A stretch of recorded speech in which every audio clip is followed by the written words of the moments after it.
Good afternoon. This is Elaine Deering presenting my capstone presentation on FanDuel, a strategic analysis. FanDuel is a member of the fantasy sports industry, which in just 7 years has grown to be a $50 billion industry. Its two biggest contenders are FanDuel and DraftKings. Players purchase entrance fees online, assemble a dream team of players from a chosen sport, and predict how their selected athletes will perform that day. A controversial question has arisen as to whether this activity is properly viewed as gambling, which is forbidden in many states, or is a game of skill. FanDuel's mission statement, to make sports more exciting, has attracted many players and created a get-rich-quick culture. Last year, an insider trading scandal involving both leading companies led to investigations, class actions, shutdowns, and huge legal fees.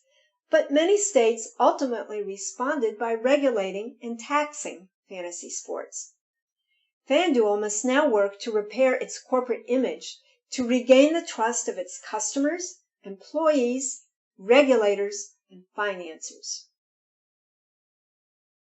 FanDuel has a 7-member board of directors with backgrounds in gaming and finance.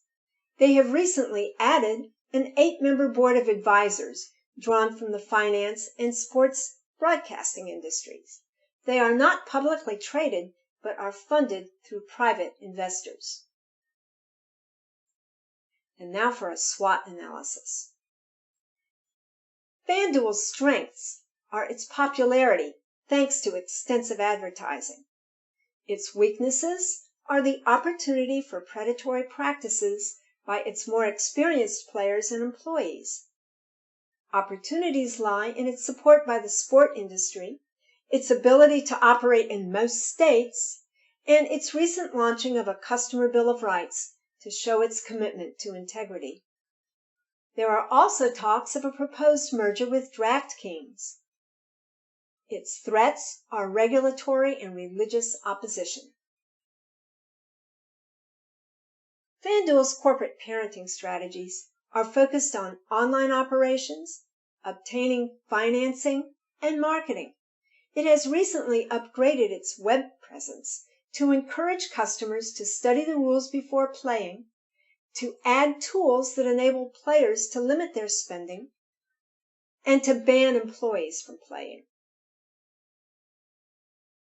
It has recently added a board of advisors to include its financing partners to guide it in its decisions, and has toned down its advertising to emphasize enjoyment over winning. Hopefully, these measures will help it restore its tarnished image.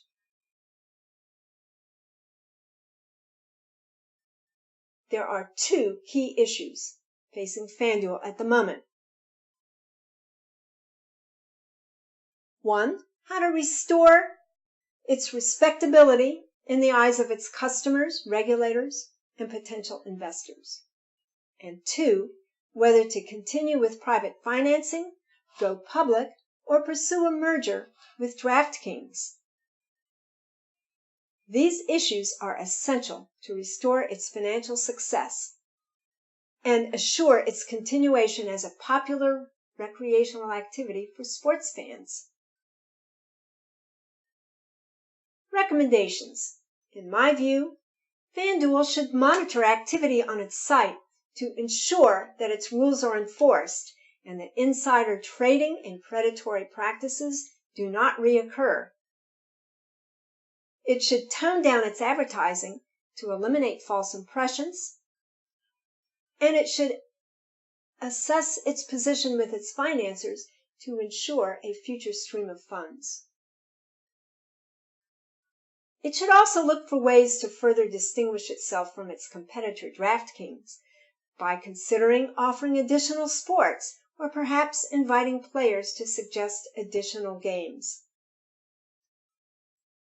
The most important quality for the CEO to display in the coming months is a commitment to integrity in its future decisions.